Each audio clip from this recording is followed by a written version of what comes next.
Mayor Baker. Here. Deputy Mayor Van Ness. Here. Councilmember Smith. Councilmember Smith. Here. Councilmember Sperry. Here. Councilmember Curtis. Present. Councilmember Herbig. Here. Councilmember Danuski. Thank you. I'm not really sure how to address you, Mrs. Quinn.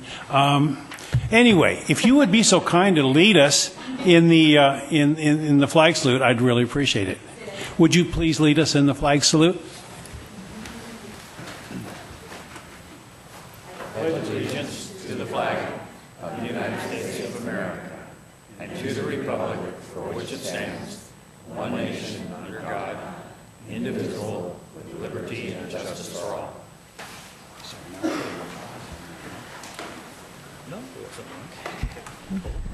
Did it right. Next item on the agenda is the approval of the agenda. If there are no objections, the agenda will stand approved as written. And we're changing things up a little bit tonight. We're going to do a couple of things out of order here. And we're going to go to citizen comments because we felt that it was important for you to speak. I would ask that this is a city council meeting, and please address your comments, whatever, to the council. And with that, this is an opportunity to express your views on issues that are important to you and to the community, and we ask that you do your best to limit your comments to 3 minutes. People do work to do that, and there is a timer over there. And this is not a time for two-way dialogue. If answers are needed, city staff will provide those answers in writing to you in a timely period. So will the clerk please call the first person? Carol Galat.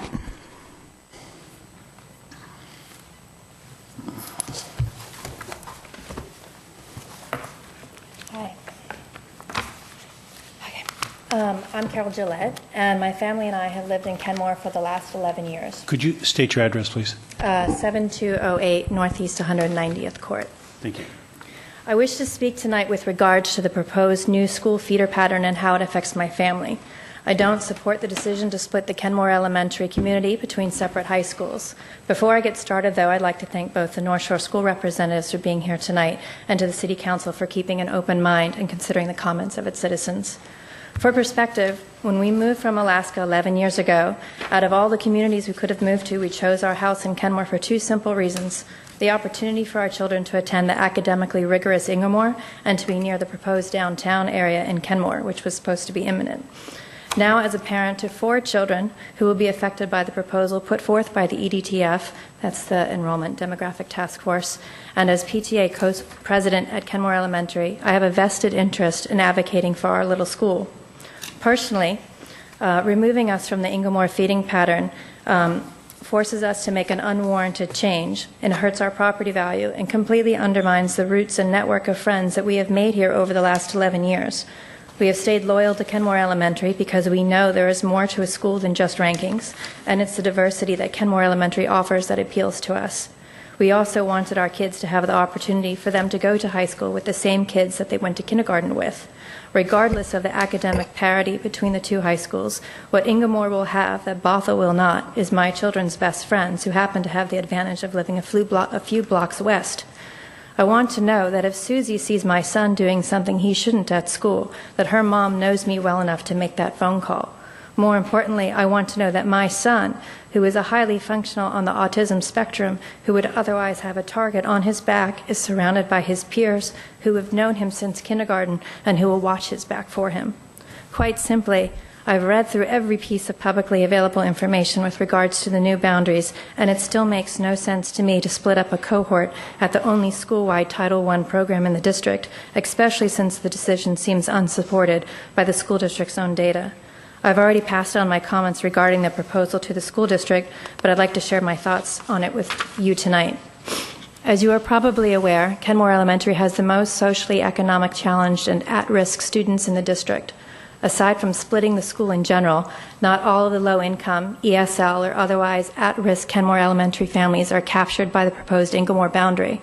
By allowing all of the Kenmore Elementary families to attend Inglemore, it improves social justice through truly equal education opportunities, regardless of race or socioeconomic status, since Inglemore is an academically more rigorous school, and it provides a strong and consistent system of family and community support from kindergarten through high school.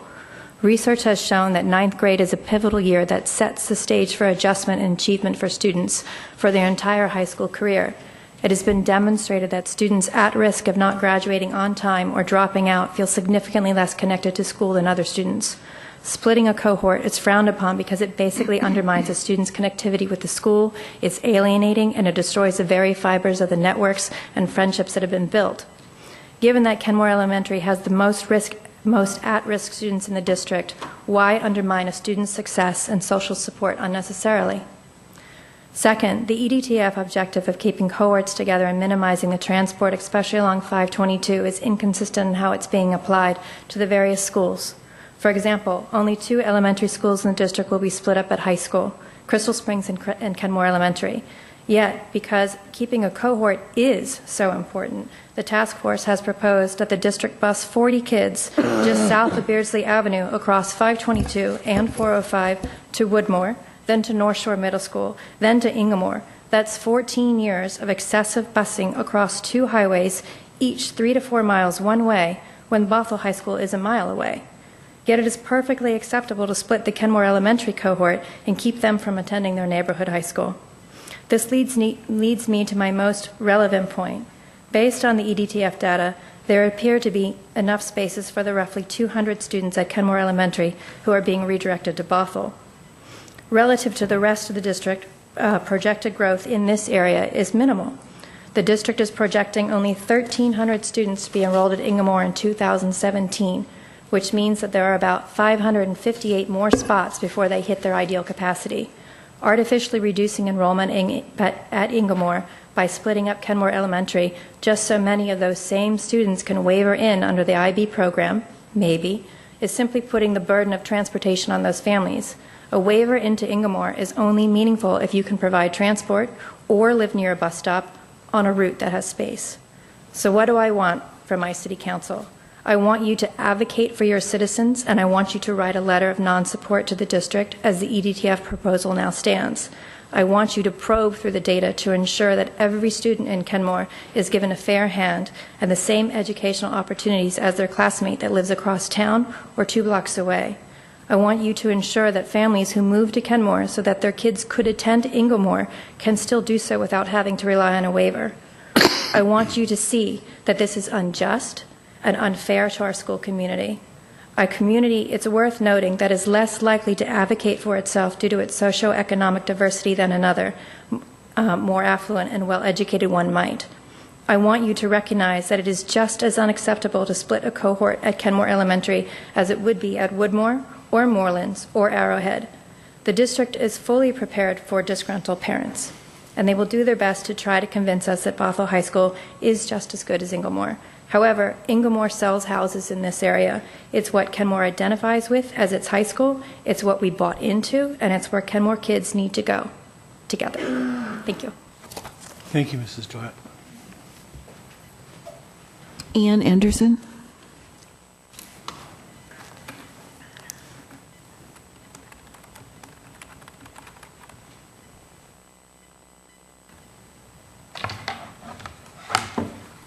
Hi, my name is Ann Anderson at 16304 81st Place Northeast.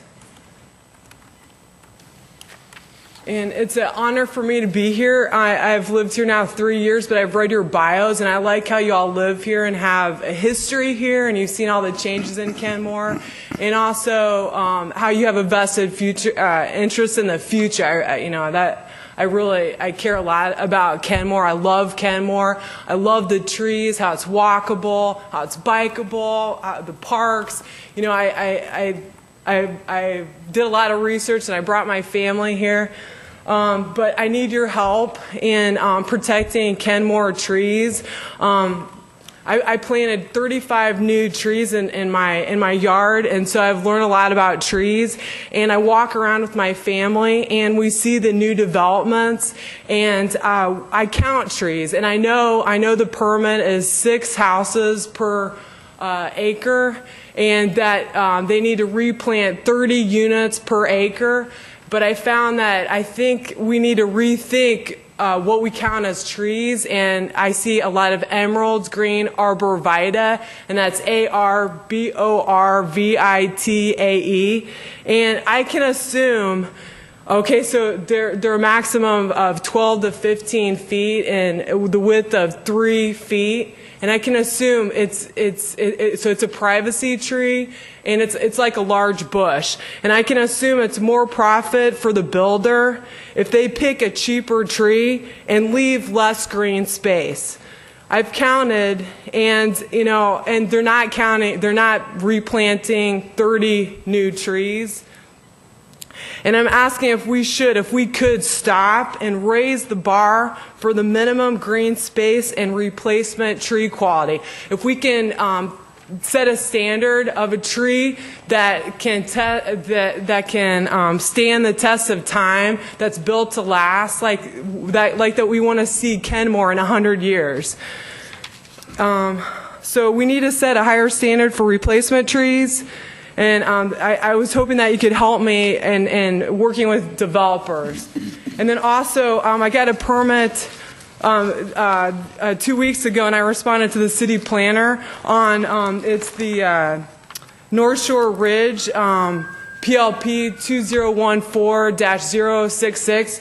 And I've been talking with the county, and they said it falls back on you if we overdevelop areas in landslide hazards or areas that are prone to erosion. So I have a colored map I printed out. So the area, the 2 acre land, the 2 acre plot is in a landslide area, erosion prone area. So if we can make sure we cross check so that we can avoid landslides in the near future, in the next 100 years. Thank you. Thank you, Mrs. Anderson. Would you like a copy of the map, or? I would. You can give it to the Okay, clerk. thanks. Aileen Hammer.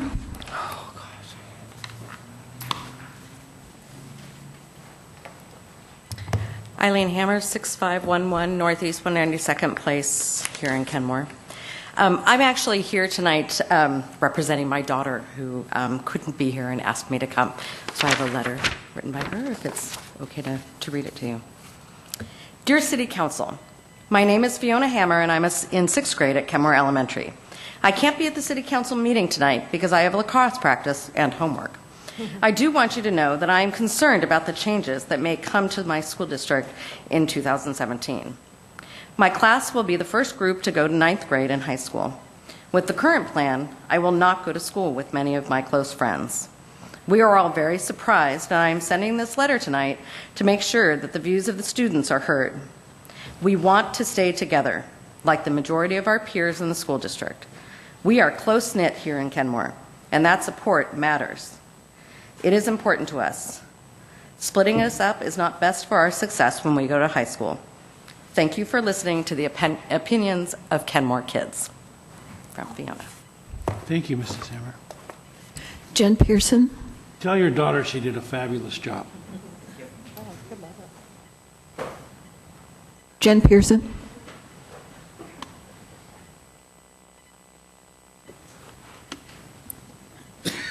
Hi. I thought I was just signing in for the meeting. I didn't know I was going to speak. We don't take attendance. Sorry. So I moved here a couple of years ago. So I need your name and address, please. Sorry, for the Jen record. Pearson, 7309 Northeast 204th Place. I moved here several years ago.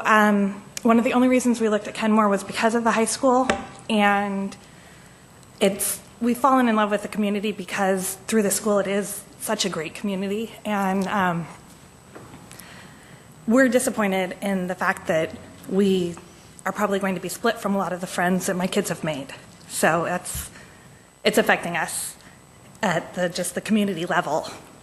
So, thank you. Thank you, Ms. Pearson. John and Fran Erskine.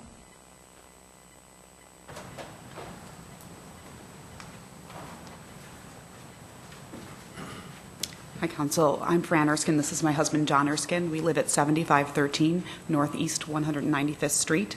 We've been living in Kenmore for 14 years.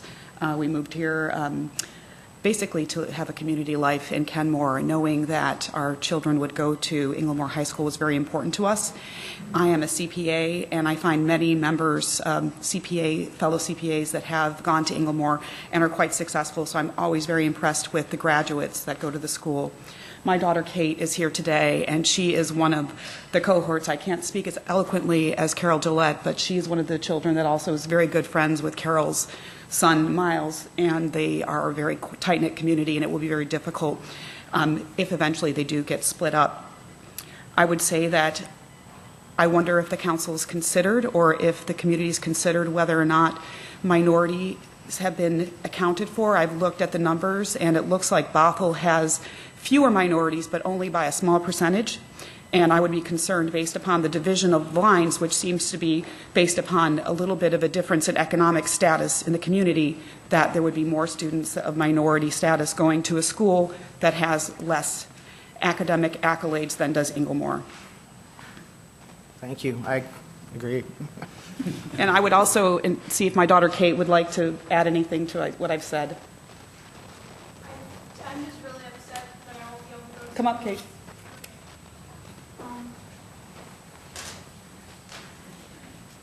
I didn't know I was going to talk, but I'm really upset that I'm not going to get to go to school with many of my friends, and I think it's kind of unfair. It's just, it's a little ridiculous that it's kind of unexpected, and we're all kind of just thinking that it's kind of crazy. I don't think it's good, and that's really all I have to say. Could you tell us your name? My name is Kate Erskine. Thank you. Thank you. Thanks very much. Thank you. Thank you very much, Ms. Erskine. Mark Miller.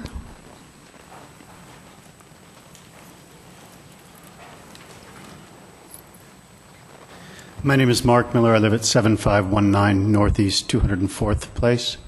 And I just wanted to add my voice to the chorus of parents who raising kids. Excuse me.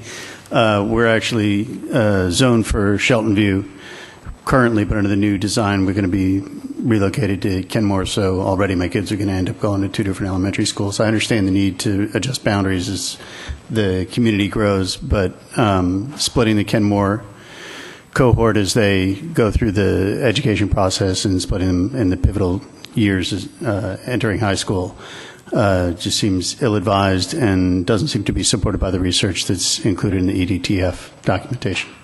So I just want to put my weight behind Carol's comments. Thank you. Thank you, Mr. Miller.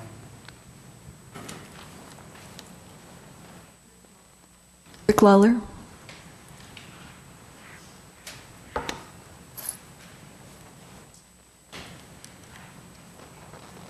Council members, I live at 18551 63rd Avenue Northeast. I'm actually a neighbor of Alan Van Ness. I want to support Carol's... Could you state your name, please? Richard Lawler. Thank you. I want to support Carol's remarks. I also want the council members to think about the economics that could take place by separating these schools.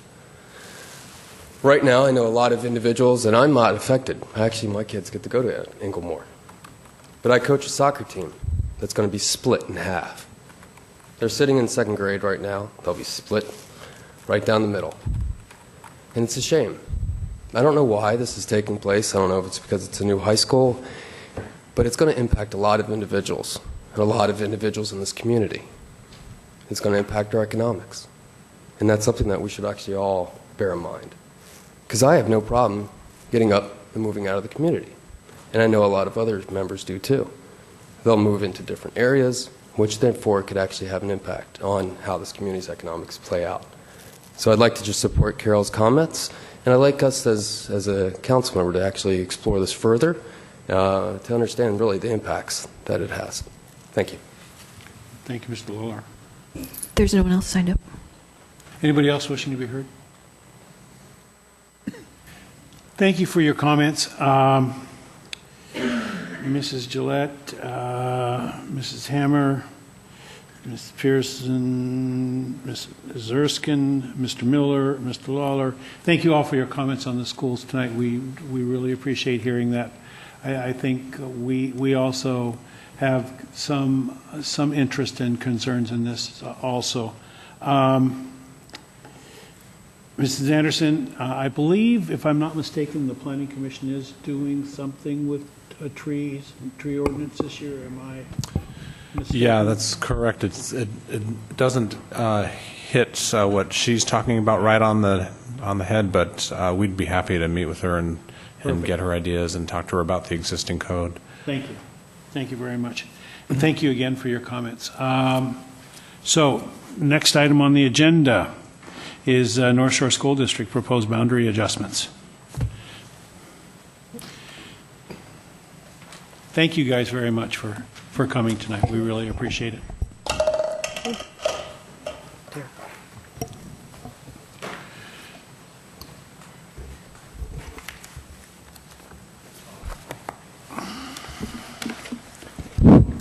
Thank you. Thank you. Well, thank you very much for the invitation to be here tonight. I'm Larry Francois. I'm the superintendent of the North Shore School District. I want to just introduce some of the folks who are here with me this evening. At the far end is Katrina Rose. She is a Kenmore resident, I think familiar to many of you here, and she's also a member of our Enrollment Demographics Task Force, a citizen member of that committee, as well as the smaller subcommittee of the Enrollment Demographics Task Force that's done most of the heavy lifting around the proposed boundary plan. Next to her is Ryan Fujiwara, Executive Director of Support Services. Ryan will lead most of our presentation here in a moment. As you know, I'm School Board President Janet Quinn, also a Kenmore resident, and Doug Wilson, who supports the Enrollment Demographic Task Force and will be here doing tech support and anything else we may need him to do tonight. I want to say it was about 18 months ago we were here. We had a joint session with the City Council, and at that time we were talking about our explosive enrollment growth that we were seeing in the north end of the district. We currently have about 5 elementary schools where we don't even have enough room for the kindergartners at those schools to attend there. They're being bused off to other schools, and at that time we were gearing up for our bond measure that our community graciously supported last February, and we're now under construction for a new high school, a 4th comprehensive high school in the north end of the school district, North Creek. And that new high school was part of a 3-legged plan. One was a new high school. The second component was grade reconfiguration, moving our 6th graders up to middle school and our 9th graders up to high school, and the instructional benefits of that. And then the third leg were boundary adjustments. And so we're here tonight kind of talking about that third leg. So certainly understand the concerns around boundary adjustments. It would be almost disheartening if communities weren't upset about the prospects of potentially being moved to a different school community, because we work very hard to build community amongst all of our schools. We certainly understand the concerns that the council may have, as well as affected citizens.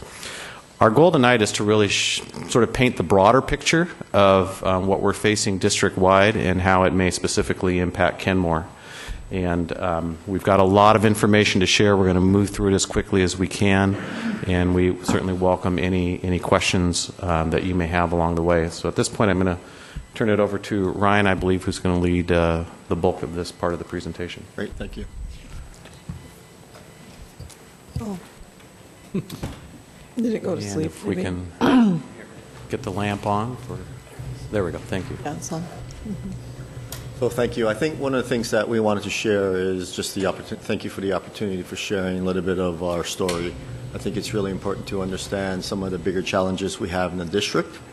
It's also Excuse important. me, is your microphone turned on? The I button believe. up? Button needs to be up. Yeah, it looks Is the button up? Yeah, the button's up. Yeah. All right. So a couple things we just want to share with you a little bit is the context of North Shore. North Shore is somewhat unique with the number of cities and counties we have in our district, but also more importantly the urban growth boundary that crosses county.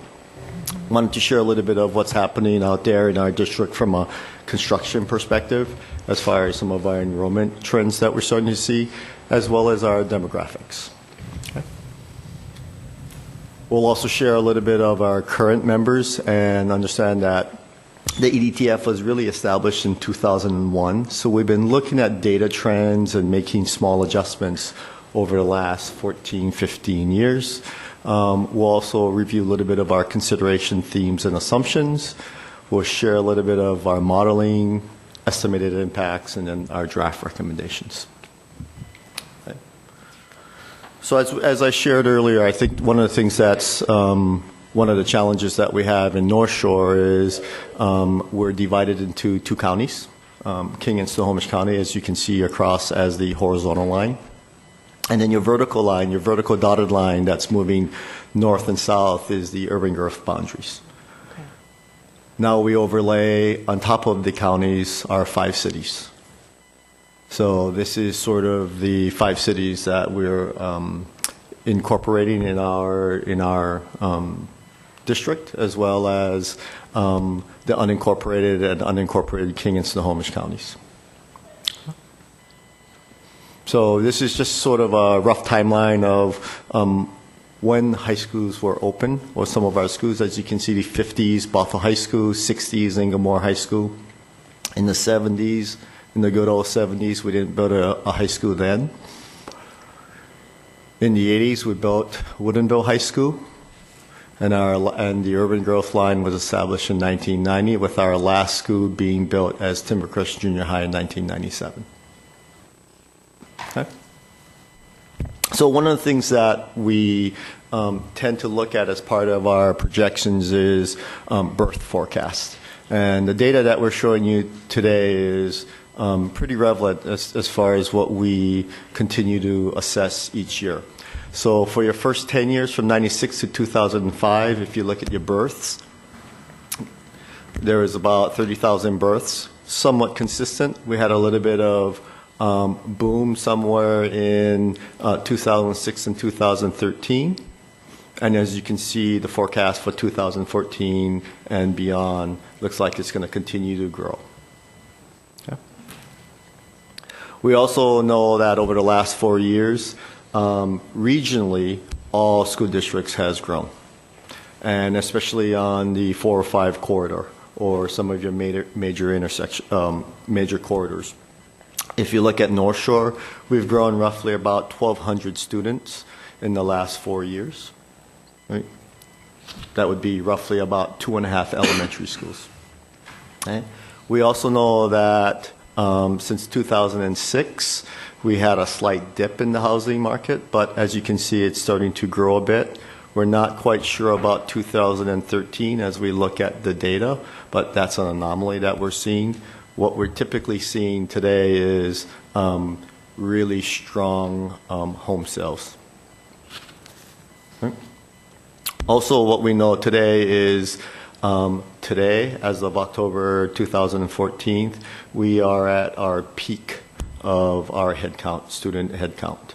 So as you can see, the district sort of grew in the early 90s, flattened out somewhere around 2000, did a little bit of a dip in late 2000, and then the last 3 or 4 years we've continued to grow at a pretty good pace.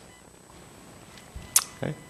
We also know that the last 4 years has been our biggest enrollment as far as kindergarten students, and we know at some point they're going to be coming through the pipeline. Okay. So some of the short and midterms things that we've implemented just through EDTF. We've utilized all spaces that we currently have at the elementary level. Right now, I believe we've closed 16 of our 20 elementary schools. So no waivers, everything's locked down. The only place that you can really, if you want a waiver, is going to be east, which is our Cottage Lake, East Ridge schools. We also know that we've adjusted our waiver policies, that our waiver policies are now on a 1-year basis. Before, they used to be based on a period of time. We also know that we had to move many of our programs out. So as Larry shared, in our North End schools, some of our major programs, our kindergarten programs, are now being relocated at schools that has some capacity. We've also capped full-day kindergartens. We've moved existing portables out from some of our east side schools into our sort of north central corridor. And more importantly, over the last 2.5 years, we've installed probably 40 portables, which is about 2.5 to 3 elementary schools. Okay. The last thing we looked at is now looking at some leased space, and we're considering that as our primary center for 3 or 4 of our big schools that we still need to find a space for our kindergarten programs. Okay, so a little bit of the projections. What we know today, and this is basically what's in the pipeline, again, we're just pulling the data from the 5 jurisdictions and counties that we encompass, that with multifamily homes, we know that we generate roughly 10 students per 100 homes. We have about 2,000 permits in the pipeline today. We also know that for our single-family homes, we have roughly just under 5,000 permits in the pipeline, and they generate somewhere around 50 students per 100 new homes. So just in the pipeline today, what we know, we're going to be expecting somewhere around 1,650 kids. Right? This just illustrates where the development is growing in our district. As you can see, it's only west of the urban growth line, with the majority of our growth happening in the north end or the Snohomish portion of our district. Okay. What we've also tried to illustrate over the next 6 years is the developments in each one of our elementary levels and what high schools they'll be feeding into. As you can see, in our Botha region, Fernwood, Crystal Springs, they're going to be very large as far as the capacity we have for single-family homes. We also know that in Inglemore, Morelands, and Woodmore will also have a large contingent of new homes being built in that area, as well as in our Woodinville High School, Kokanee will have a large contingency of homes being built. Okay. So this was some of the so as we talked about, this was the short and midterm capacity that we have implemented. Now we're sort of moving toward the longer term changes. Part of the longer term changes is adjusting service areas, adjusting feeder patterns, potentially looking at new construction for of our North Creek High School, acquiring additional property as we continue to look at building permanent structures, and potentially looking at new construction in some of our sites we currently own. Okay. So let me share a little bit of the EDTF and some of the processes that we went through. So as you can see, I think the EDTF is made up of both district and community reps. I think what's important in this is that the terms of some of our community reps is 3+ years. So we have some folks in our community reps who's been part of our EDTF committee for the last 6 years. And so they have some type of history of what we've done. Stop laughing. Definitely over a period of time. I think we have some reps that represent our entire community. So we know we have reps from the Woodinville community, Inglemore community, and Botha community. We also know that we have brought in some really good district support or consultants to share good data, demographics, consultants, et cetera, et cetera. Okay, so we feel like for us, this has been a objective, trying to put a really good of objective people who can really sort through the data and understand sort of what we are trying to do over this period of time. Right. On top of that, we've created a subcommittee to really dive more into the details.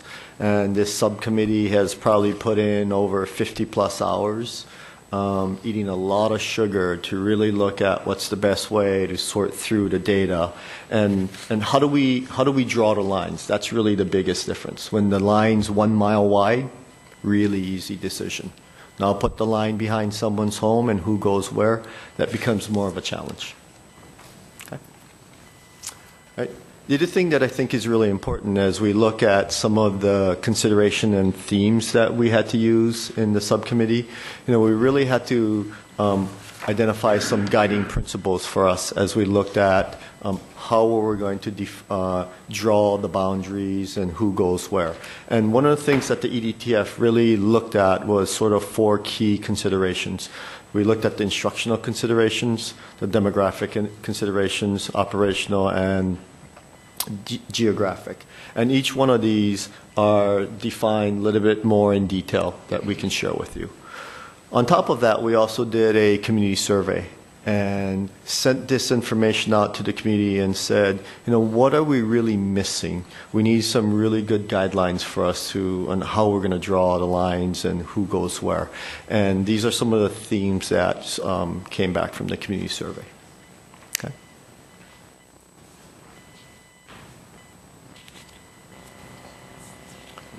In addition, I think one of the things that we had to do is we had to make a few assumptions as we look at some long-term planning.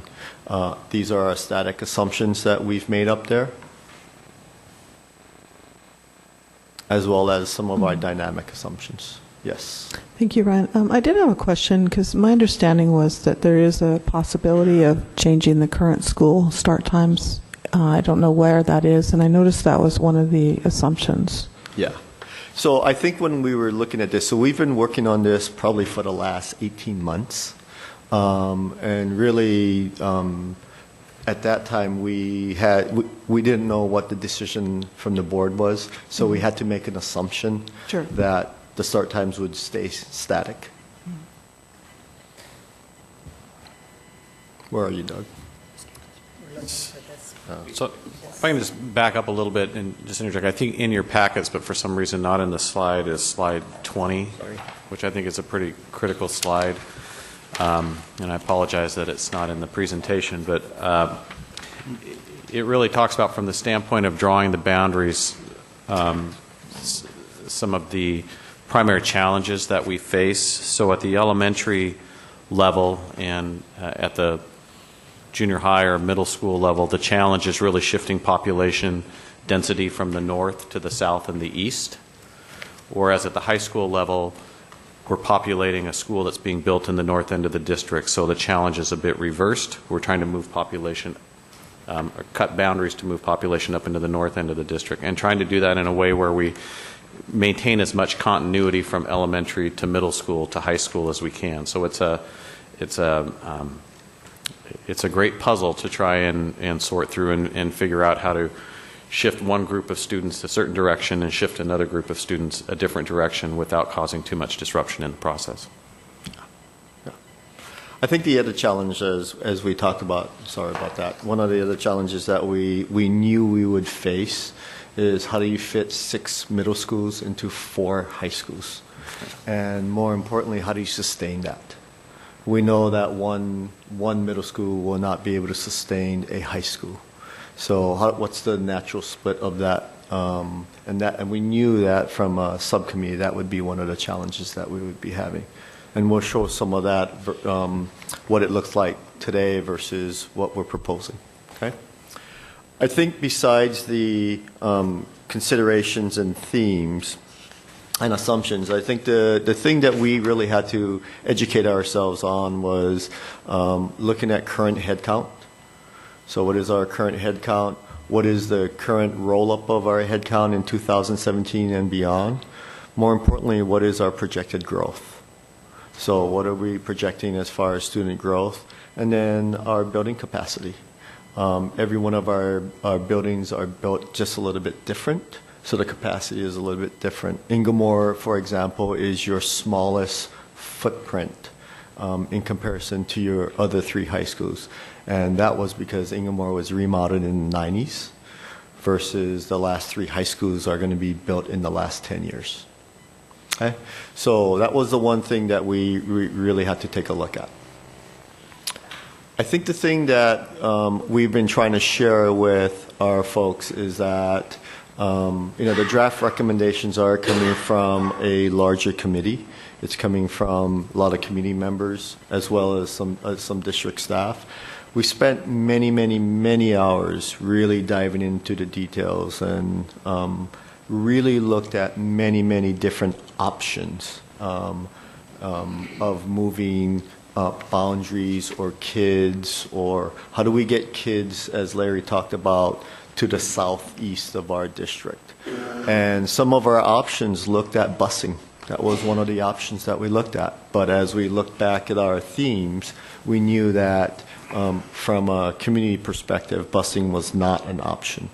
We also know that based on the locations of many of our schools, we wanted to keep our school in the boundary that they're going to. And many of our schools are bordering one of our boundaries, either our south boundary or east boundary or west boundary. Okay? We also know that in 2017, this is really just a milestone. We're going to be growing. We know we're going to have changes. We know that there's going to be bigger birth cohorts coming through. We know that there's going to be more housing development coming through. And we know that we're going to have to make some type of change at some point in time. We did this in 2006. We knew that that change in 2006 was about a 5 to 7 year plan. We lucked out that the economic changes took a downturn. And now we're sort of at that place where we are over capacity in many of our schools. We know that we also have two separate issues that we're trying to balance out there. One is the overcrowding in some of our schools. We also know that in parts of our district, we have very low enrollment. So if you look at the schools south or east of the urban growth boundary, we know that we have a lot of capacity in that area. And then the other thing that we're trying to share with the community is that the service area that we change does not always equate the density. So if you look at the density in some of the western part of the UGA versus the eastern part, it may look like Alaska and only have as many people as Alaska. Okay. All right, so here's our draft proposals that we're sharing. Know that 18 of our 20 schools will have some type of impacts at the elementary level. So as you can see, this is our current boundary. We tried to draw the line where our King-Snohomish County line would be, and then the urban growth line. And as we shared, anything east of our urban growth line is really small elementary schools. Anything north of our King-Snohomish line are really large elementary schools. Okay. The goal for us was really looking at how do we continue to move kids south and east to balance up the district. For example, if you look at Fernwood, if we don't do this plan, the projected enrollment at Fernwood is about 1,200 elementary kids. Okay? And as we shared, if you continue to look at just the placement of many of our schools, how do you move kids from in the Crystal Springs service area south without moving them past Crystal Springs? And in essence, it become busing. Okay? And that's what we were trying to avoid. All right? We also know that one of the luxuries we had is we have a district site, the Maltby site, located luckily in the right area. So that's one of the things that we're looking at in the future of how to build additional capacity to offset some of the growth, continued growth that we're seeing in the north end part of our district. We know that at the middle school service areas, 6 of the 6 middle schools will change. So this is our current service area for middle schools. And this is the new change that we'll have. As you can see, we're balancing this up a little bit better between the 7+ and 900 students. and that we know when you add a fourth high school, we'll know we'll have to impact all three of our high schools. So your current service area for Woodinville, Bothell, and Inglemoor. And what's significant about this, if you look at the Woodinville service area, it takes 10 elementaries right now to feed into one high school. The other 10 elementaries are split between Bothell and Inglemoor. 2017 is a transition year, and it's a transition year because at the new high school, it's only going to be a 9-11 grade. Okay. 2018 then normalizes, where it's somewhere about 1,500 students is what we're looking for. Now, what's significant about this is that we are only looking at residents. It doesn't include big programs. So, for example, we know that in IB, there's about, at Inglemoor, there's about 300 to 350 students who attend some of the IB programs that we have out there. Where some of our other programs, we know that the waiver process, we may have about 100 students in the waiver process for some of our specialty programs in the high school level. So said a different way, we have waivers, students who attend a school other than their resident area school all across our district. But when we look at our 3 existing high schools, right now, Inglemoor's net in that, students who may leave Inglemoor to attend a school elsewhere versus students who come into Inglemoor, is about 200 to 250 students greater than the net at our other schools. And so these numbers here reflect only residents. We presume that that waiver pattern will continue into the future, and so consequently the numbers at the other schools will likely be lower, and Inglemoor's number will be higher when the impact of waivers is laid over the top of that, if that makes sense. Okay. So this is just another way to show you the estimated impacts at the K-5 elementary. So of your 9,700 kids, we'll probably be moving around 1,100 elementary kids. And at the middle school, of your roughly 5,000 middle school, 6-8, we'll be moving roughly 700 of those kids. Okay.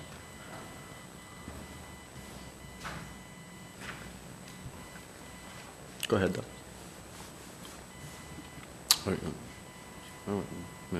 Back up just a little bit, if you wouldn't mind. So this gives a more comprehensive view of the 1,100 students at the elementary level, and so you can see on the left-hand side, those would be students current service area, and then in the draft plan, it gives a sense of scale of where those students under the draft plan would be going to, so that what you can hopefully gather from this is when you look district-wide, this is a very large transition that's occurring across our entire district, impacting a great number of school communities. So the 30 between Kenmore Elementary and Arrowhead, what does that mean? So that means that there are, let me see if I can find it right there. Yep. There are 30 students right now who currently attend Kenmore Elementary who under the K-5, who at Kenmore Elementary that under this proposed plan would transition to Arrowhead Elementary. And likewise, if you look down below, there are 90 students at Shelton View that would be moving to Kenmore Elementary, and approximately 70 from 40 from West Hill to 40 Kenmore. from West Hill, I'm sorry, who would similarly be coming in to Kenmore under this plan. What we're not showing on here is some of the projections as we look out to 2021. Right, this is just our current kids that will be impacted in our system today. Okay. This is a similar look at the junior high impacts. Again, where students are currently attending to where the proposed plan would move them to. Again, much of this tracking the changes that take place at the elementary level. And then same for your high school. So this is going to be a little bigger change given that we're building a new high school. So it's about 1,600 students that would be moving. As you can see, Bothell High School will be a big one, where roughly about 800 students will be moving from Bothell High School to North Creek.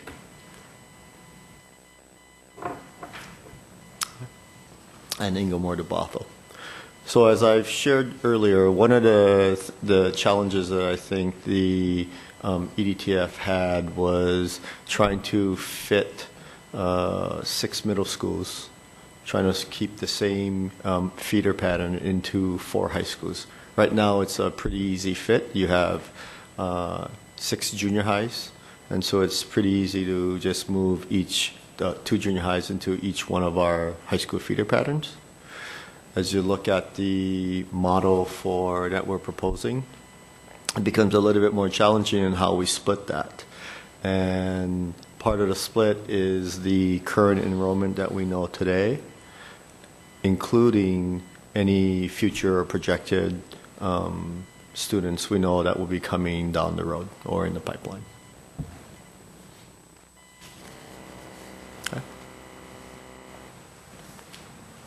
So part of our recommendation to the school board will be to consider the proposed draft changes.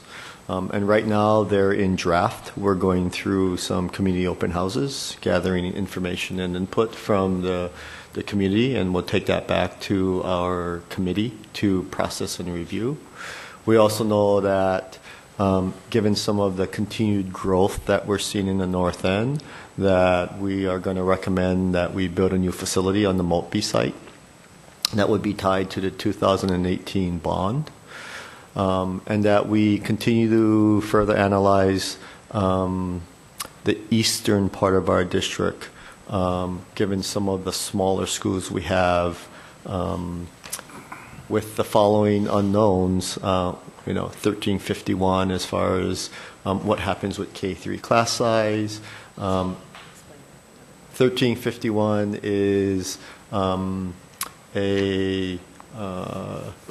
is to reduce class size at the K3 level. We also know that in 2017 we have to implement full-day kindergarten, which was a legislative change. And we also know that in the next 5 to 10 years, both King and Snohomish could move their urban growth line further east of our district. Okay. So as I've shared earlier, we've already done 2 of the open houses at Woodinville and Bothell. We have 3 more, 2 this week, Skyview and Inglemoor, and then we have a 5th one at Woodmore. With a final recommendation, hopefully at least a draft recommendation presented to the board sometime in April. So the process at this point will be the feedback and input that we're receiving at the open houses will go back to the EDTF. They'll process that and determine if there should be any adjustments in the plan that make sense from that feedback. Obviously, any adjustments have to fit into the system-wide changes that need to take place to meet our needs across the district. That will then get incorporated into a draft recommendation that will formally come to the board in April. And we'll then spend the next year continuing to study enrollment trend data, housing starts, trying to get as smart as we can, as far into the future as we can, about where we see population growth occurring across the district. I wouldn't anticipate, though, that there will be significant changes in the recommendation that comes to the board in April unless there are significant changes in the underlying assumptions that we learn of over the next year that would cause us to rethink those. So there may be some tweaking at the edges, but I wouldn't anticipate that in spring of 2016 there will be a whole different plan than what is presented this April. Our goal and intent, and what the board has approved as a timeline, is they will make a final boundary adjustment. They will approve a final boundary adjustment plan in the spring of 2016, so that as we head into the 2016-17 school year, which will be our last school year before we open up North Creek, implement the boundary adjustments, and implement grade reconfiguration, that everyone in the community has a full year of advance notice of where they will be going with respect to this plan, and we can focus that year on transition planning to both welcome new members into new school communities as well as to gracefully transition members out of school communities into new school communities.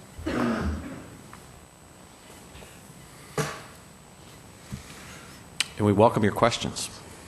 Thank you. Let's go down the line. Councilmember Smith, then Councilmember Curtis. Well, thank you, first of all, for being here tonight. I know this wasn't a long-term planned event for you, and I really appreciate you taking the time to come out and explain this and educate us a little bit. And I think it's a worthwhile process. When I look at the data, it's clear one thing for me. There's no way I have the ability to look at it and say you're wrong or this should be changed or this or that. It's a lot of work, and I see there's a lot of data here, and so I really appreciate the work the EDTF has put into this, because I can see there's a lot here. So because I can't really comment on the data and how that can be manipulated or changed, I just want to talk or have some comments on record with regards to what Inglemoor is to the community, and it's something it's not in the data. It's totally intangible, and part of it rests with the fact that as a city, we've only been a city for 15 years.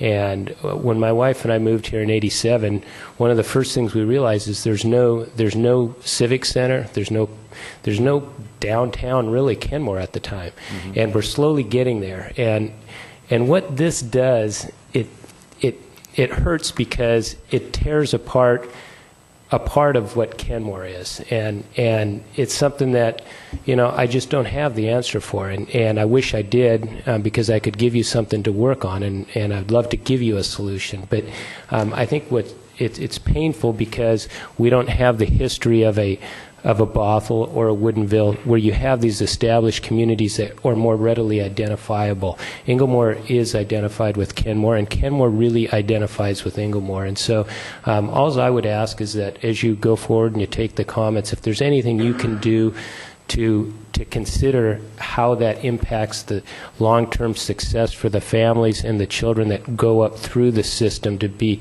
part of identified with a community, realize that there is some importance there and real value in the health of the child. Absolutely. Thank you. Sure. Thank you. Councilmember Curtis. Mine are just kind of high-level thoughts. I like the fact that your decisions are being made based on data. I like the short and the long-term thinking. I think the process was very deliberative with a lot of community involvement, and it moved from the policy level decisions down to the details. There isn't a perfect solution, and your team has worked really hard to come up with a solution, and it sounds like you're at least listening to the public, and hopefully there will be some room for some minor tweaking, but obviously everything you move here has some consequence somewhere else. Exactly. So thank you for coming out and listening tonight. Thank you. Councilmember Danuski. Hi, I also wanted to say thank you for coming out. I know it means a lot to us, and it means a lot to the community as well. I'm going to be, with everyone. I obviously don't know all the data, and I obviously don't know much of the data, but I've looked at a little, and for the 2017 numbers, it looks like Inglemoor would be at about 1,300 students, which is 61% capacity, where Bothell would be at 1,800 students, which is 81% capacity, which leaves kind of an extra 558 students that, if this data is correct, that may actually, there may be some room at Inglemoor to maybe tweak around the edges of Kenmore Elementary. I know that we've about 200 kids would need to go up that direction. I do a lot of social service with Kenmore Elementary, and I'll just say they've got really strong support systems in their community, especially the Latino and Russian communities, and to kind of break them up at the junior high, I don't think that would be a great thing to do if it's possible to avoid that, especially since out of all the Kenmore Junior High kids, there's only going to be one little tiny pocket now that would go to the high school. So if there's any way that the whole elementary school could feed up that way, I don't know. I'd love it if we could look at that at least. Thank you. And I would just reiterate again that the 1,300 figure that shows for Inglemore reflects resident area students only. We anticipate that in reality will be a much larger number, since Inglemore currently captures a much larger number of students who choose to wave into the school from outside the attendance area. Which is about 200, right? The net difference between waivers in and out at Inglemore compared to Bothell and Woodinville is about 200 to 250 more students who come into Inglemore than leave compared to the other schools. Okay. Deputy Mayor. Thank you. Again, I echo everybody else. Thanks for sharing all this with us and as a council. And I, too, consider Inglemore to be Kenmore's high school. There's Bothell High School, there's Woodinville High School, and Inglemore is Kenmore High School. And Kenmore Elementary and Kenmore Junior High have funneled into Kenmore High School all these years. And we also at Inglemore have students coming from all the way from English Hill to Inglemore. And why not divert those students that are over there and keep the Kenmore students together? The other question I had was, I think I heard you say there are only 2 elementary schools where the cohort is being split, Kenmore and somebody else. And what's the logic of picking on Kenmore? Well, he's looking for that. I'll answer the Sunrise question. Okay. The English Hill is our Sunrise Elementary. When I first came on the board in 2006, we were in the middle of boundary changes then as well. And we did move Sunrise to Timbercrest and then feeding into Woodinville High School. Okay. So that the people that come from that area are wavering into the Inglemore IB program or Inglemore High School. Okay. So if you go back to the slides, and first of all, I'd say there's no intent to pick on Kenmore. But if you look at our current configuration, it doesn't have a page number on it, but toward the end of the slide, we currently have a couple of elementary schools, Shelton View and Kokanee, that have similar splits, and it's, I think, simply a function of trying to put an overall plan together. So when you look at the proposed splits, Kenmore, Crystal Springs, and Hollywood Hill, then are 3 elementary schools that would end up as splits in this particular plan.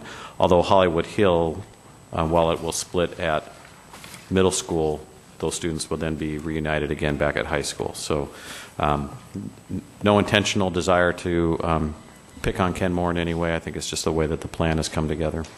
Yeah. Which school split were basically came down to geography? Pardon me?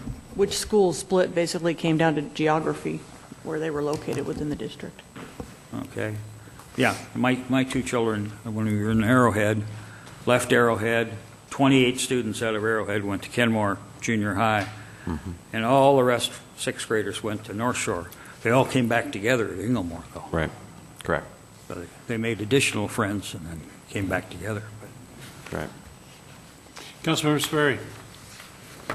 Well, thank you. As you can see, this is an issue, general policy is one thing, but when it affects your family and your street and your relationships that you've developed over time, it's obviously a very dear and painful, thing for some people to have a change. There are a couple of things. One is my personal story. My husband was actually one of the first graduates of Inglemore. He graduated in 1968, and my 2 kids went there too. And when I went I moved around a lot, so I didn't have the time didn't have the chance to develop those long-term relationships. So my husband went to Kenmore Elementary. They moved across to Arrowhead. He went to Kenmore Junior High, and he went to Inglemore. And I went with my husband to these reunions, and 30 years later, they're talking about the Boy Scout troops that they did, and this happened and that happened. And I still run into this people that work at Ostrom. So these are lifelong relationships.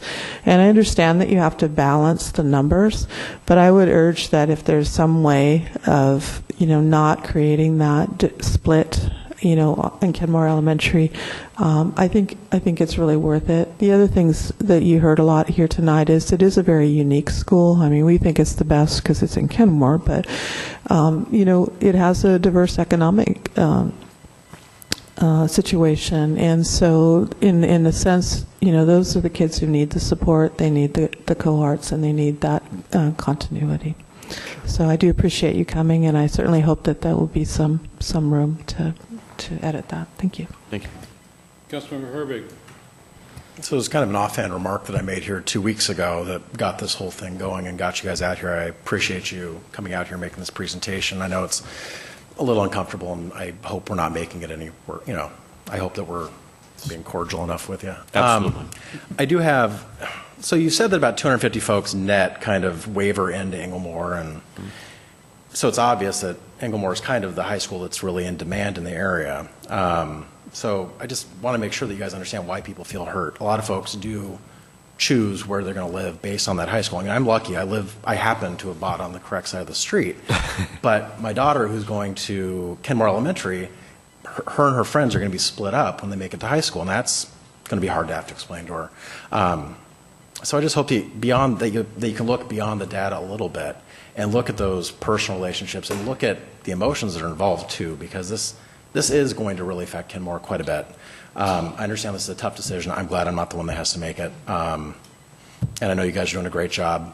I appreciate everything you guys do. But I hope that there's some solution that can be found to keep the Kenmore Elementary cohort together, because I think it's really important. These friendships that folks make when they're 7 last a lifetime. Thank you. Thank you. So I come from it, I think, a little different perspective, in that when Mrs. Gillette was talking about her son, I remember I got split up from my elementary school. I never saw the kids from my elementary school again after I moved on to junior high school, and I never recovered. I mean, I never made it. I think a lot of you know that I'm a high school dropout. I mean, I just barely made it out of junior high school. So when I hear about friends, I grew up in South Central LA, and so it was like Mrs. Gillette was saying, friends and her classmates have her kids back. I mean, it was sort of, I lost that support system. Nobody had my back when I moved on. And so I hear about things like that, and it goes back to my childhood, and I start thinking about the things that I went through. And so I get a little bit protective about it. So, I mean, I think there's a lot to be said when you think of Kenmore. When I think about Kenmore, when I'm off lobbying for Kenmore and meeting different people in different parts of the country, I mean, it's Inglemore High School. Our kids go to Inglemore High. It's Kenmore High. I mean, one of the first things I did when I got elected back in 2004 was we got the reader board installed. We passed we needed to change our sign code to allow that reader board to go in, and it was for our high school. So I guess I just feel kind of strongly that anything you guys, I know the data is, you're working with the data, and I really appreciate the dilemma that you're in. I think of Kenmore and I think of Inglemore High School, and I'm really proud of that school. And and some of the other things that I've been hearing, and maybe you can dispel some of this and maybe you can't, is the boundary lines. Kenmore Elementary is such a diverse school, and it is the highest percentage of poverty in the entire North Shore school system. And to have that network broken up, I mean, there's potential there for a lot of damage to the kids. And I know none of it's intentional. But I mean, you sort of form friendships and reliances, and so I've never really seen where the boundaries are. I don't know that anybody has. My understanding is that like the trailer park right next door is where one of the boundaries is. So I'm a little concerned that that we take a look at that socioeconomic component of it and try to be as fair as I know you guys are. Yeah. So it's a tough job. Yeah. Thank you, Mayor Bricker. But those are my concerns. Yeah. We did bring a set of more detailed maps that encompass every service area in the school district. They're a bit more readable as far as looking at major roads, and I left a copy with the city manager, and so I would certainly welcome you to take a look at those. And as far as the demographics, while the work that's been done to this point has really focused on more on geography and school capacity, we are doing the analysis of overlaying the demographics of this proposed draft boundary plan compared to the current demographics of our school communities. And what I can say is, at least on a preliminary basis, what we're seeing in Kenmore is that it would not become a more diverse or a more needy school. It would actually move slightly in the opposite direction. When you look at the populations that the plan would move to different school communities, as well as the new populations that would join Kenmore. So it's little solace, I understand, as far as your major concerns about Kenmore and a sense of community, but it is not taking our most challenged school and making it more challenged. Thank you. Any other questions? Councilmember Herbig. So I'm looking at the number of students who will be shifting high schools in 2017, and I see that 37 kids will be moving into Inglemore, but 460 will be moving out of Inglemore, leaving. I mean, that's 427 net loss to Inglemore. What's the thought process of that? Because it sounds, you talk a lot about waivers and making sure there's a lot of waivers for IB, but is the thought process to make Inglemore more of kind of a magnet school for IB and make that kind of the main draw to Inglemore and make it less of a community school and to draw more from all over the district, or is there something else going on there? No, I think Inglemore already is a magnet school in the districts, and I would probably defer to Katrina on this one, but I would say that the current numbers at Inglemore don't reflect, these reflect resident area enrollment. Right. And so already Inglemore's population is much greater than its resident area enrollment. So I believe the plan is crafted to allow Inglemore to maintain the capacity that would allow it to continue to serve a large number of students from outside its service area. Right, but it looks like you're taking out 427 residents. You're changing the boundary, so there's 427 less kids going there. Is the thought to make that up with IB waivers, or? Not to make it entirely up, but to have capacity to continue to allow, as we do now, folks from across the district as well as from outside the district who might be attracted to the International Baccalaureate program to access that at Inglemore. Okay. I also think what you're not seeing on here is there's going to be some growth happening in the Inglemore service area. Oh, okay. So as we shared with you on some of the permitting process that we're seeing, there's going to be a pipeline of kids coming through beyond 2021. Okay, thanks. And I would just add that North Shore in general has just long had a policy that allows waivers to all of our schools, and there are unique programs at each of our schools that students from across the district access. So there's students from within the Inglemore service area that access Bothell and Woodinville High School programs as well. Correct. One thing to note on that map, so instead of drawing 3 grade levels from each of those high school service areas, you will be drawing 4 grade levels. So that's why each of the high school service areas need to get smaller, because you're drawing more people from the same area. Because you're going from a 3-year to a 4-year high school. Thank you. Thank you very much. Thank you. We really appreciate the opportunity. We appreciate your coming out here and talking with us. And we appreciate your love of all things Kenmore and Inglemore High School. Thank you very much. Thank you for your time. Yeah, and I guess you'll be there Thursday, right? Thursday for the open house, or a team will be? There will be Wednesday and Thursday. Wednesday and Thursday, I believe. Skyview. Wednesday, we're at Skyview. Thursday, from 6 to 8 p.m., we'll be in Inglemore High School. Okay. Thank you. Spanish-speaking forum Monday at Woodmore Elementary from 6 to 8 p.m. as well. Great. Thank you again. Thank you.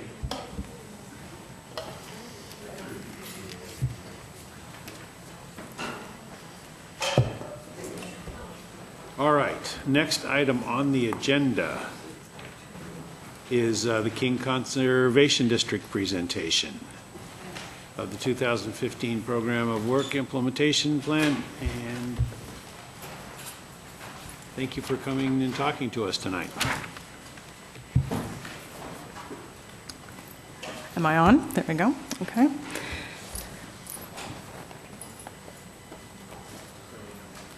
So my name is Melissa Lang. I'm with King Conservation District, and I have spent the better part of the last year out talking to city councils, introducing and/or reacquainting you with King Conservation District. So, as by way of introduction, for those that don't know, King Conservation District is part of the Conservation District, which is national, and we came out of the Dust Bowl days, and our goal is to build better ground to help folks. And as our mission statement says up there, we assist private landowners in King County to protect and enhance land, water, and food in rural and urban areas through education programs, technical assistance, and cost share programs. And with this, we build better ground across the region. So as I said, we came out of the Dust Bowl era. We have just celebrated our 65th anniversary. But as the King County Council just voted to approve our program of work for 2015, they said we're in a new era of Conservation District. Typically, the Conservation District has worked with the rural communities, and while you will always be able to borrow a manure spreader from us, we realize, just as the previous presentation showed, our county is changing. We're becoming much more urban, and that's where we need to bring some of our services to the urban area. So about 20 months ago, at the request of King County, there were two complementary committees formed, and that was the Conservation Panel and a task force. And through these panels, there were 100 natural resource priorities identified. And of those 100, there were 6 that were prioritized and determined that KCD, King Conservation District, was uniquely qualified to address. We were also tasked with the job of creating an advisory committee that would help us to create a program of work that we submitted to the King County Council on August 1st. So this advisory committee is made up of King County reps, folks from the city of Seattle and Bellevue, Sound Cities Association folks, rural and urban landowners, and then also representatives who were talking to us about equity and social justice. So we worked with those folks with a very rigorous schedule. We met sometimes 2 and 3 times a month and came up with our program of work.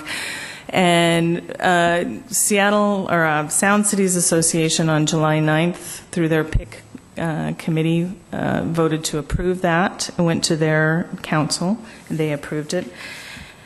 And then also on November 17th, it went before the Metro King County Council, and they voted 8-0. We call that unanimous, to approve. So from that, we developed the implementation plan, and that you have a copy of in your packet. And it is a 5-year implementation plan, and it outlines an additional $3 million worth of new investments around regional natural resource management priorities. We're currently working with the same advisory committee to develop guidelines and criterias for how we'll be using that money. For the new programs, we will be continuing with our existing programs. So as I said, there were 6 major areas that were identified, and those can be further consolidated into 3 areas. We'll be expanding the region's green infrastructure, as the earlier public comment was made about city trees. We'll be working with cities to help enhance and maintain city trees on both public and private property. We'll be working with rural farmers to help build a sustainable and equitable and resilient food system. Also within the cities, helping city dwellers to be able to grow food whenever and wherever they can. And then also helping to restore our private shorelines, both fresh and marine. I'm sorry, I'm not moving my slides forward, am I? So here we go.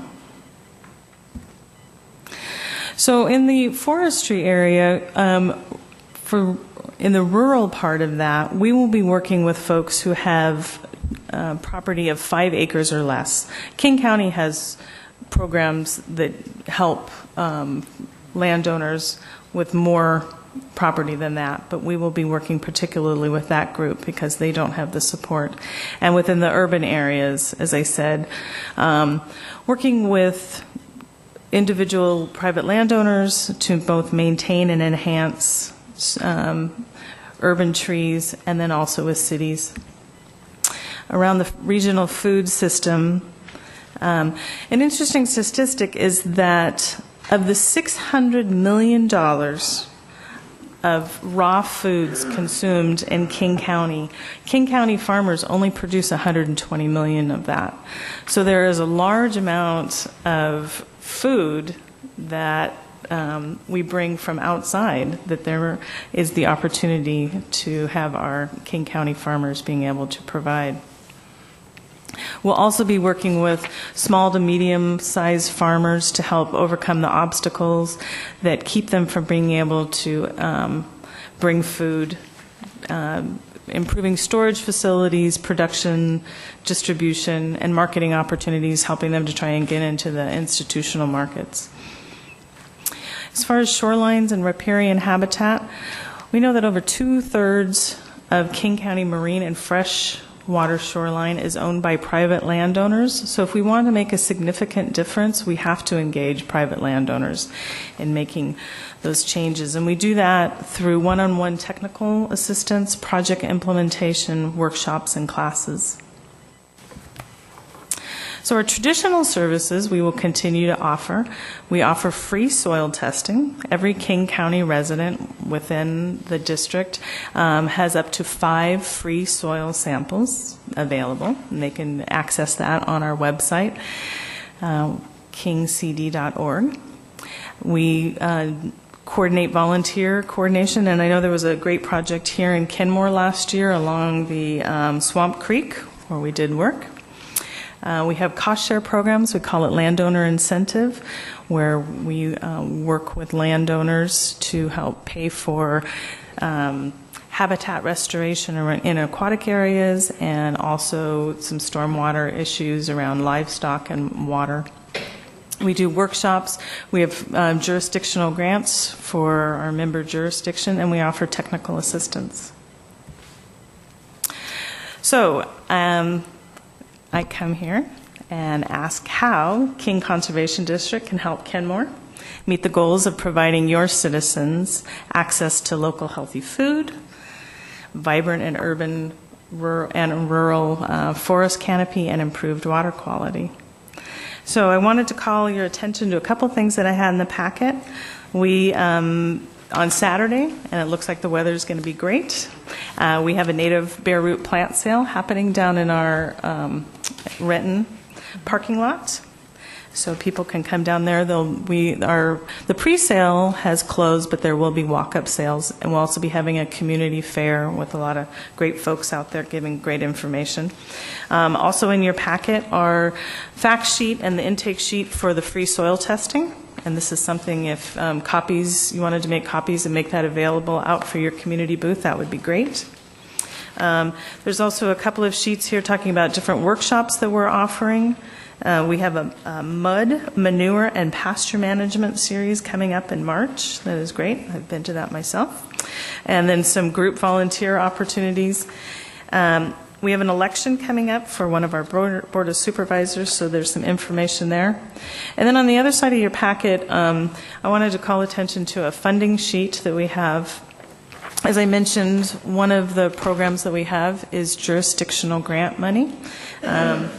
If you look on the back side, Kenmore has about $100,000 in jurisdictional grant money available. So we would love to work with you. I know some cities will save that up because they have the money earmarked for maybe a larger scale project.